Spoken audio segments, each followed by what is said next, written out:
নমস্কাৰ DBDMSৰ আন এটা টিউটৰিয়েল ভিডিঅ'লৈ আপোনালোকক স্বাগতম জনাইছোঁ। এইটো ভিডিঅ' মেইনলি আমাৰ DDSM আৰু MCH চেণ্ট্ৰেল ষ্ট'ৰৰ বাবে হয়। ইয়াত আমি দেখাম যে আপোনালোকে ডাবল গেট টেষ্টিঙৰ কাৰণে চেম্পলটো হেডকোৱাৰ্টাৰলৈ কেনেকৈ DBDMSত পঠাব পাৰে। তাৰ কাৰণে আগতে আপোনালোকে MRC কৰি ল'ব লাগিব। MRC কৰোঁতে আপোনালোকে কোনো ধৰণৰ DCC নাপাব। MRC কৰি উঠাৰ পিছত আপোনাৰ ষ্টকটো কোৱাৰেণ্টাইন মোডত থাকিব। তাৰপিছত আপুনি চেম্পলটো পঠিয়াবলৈ আপোনালোকৰ তাত ইমেইল আহিব। তাৰ কাৰণে আপুনি প্ৰথমতে যাব লাগিব কোৱালিটি কণ্ট্ৰল মেনেজমেণ্ট, তাৰ ভিতৰত send sample two HQ।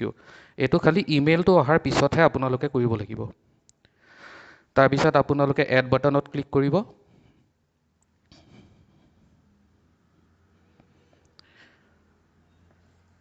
Add বাটনটোত ক্লিক কৰাৰ পিছত আপোনালোকে দেখা পাব এনেকৈ ধৰণে আপোনাৰ আইটেমটো দেখাই থাকিব।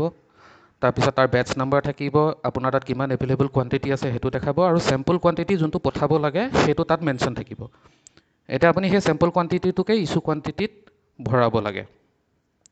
চ' আমি আইটেমটো চিলেক্ট কৰিলোঁ, কৰি পেলাই ইছ্যু কোৱাণ্টিটিত এই 10টো ভৰাই দিলোঁ, যোনটো আমাৰ চেম্পল কোৱাণ্টিটি।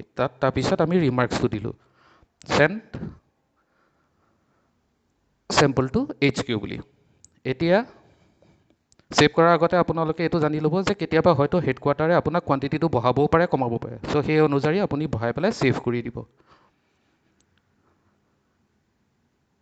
ছেভ কৰাৰ পিছত আপোনালোকে এটা মেছেজ পাব, এইটো issue has been successfully done, আৰু ইমানখনতে আপোনালোকৰ টাস্কটো কমপ্লিট হৈছে।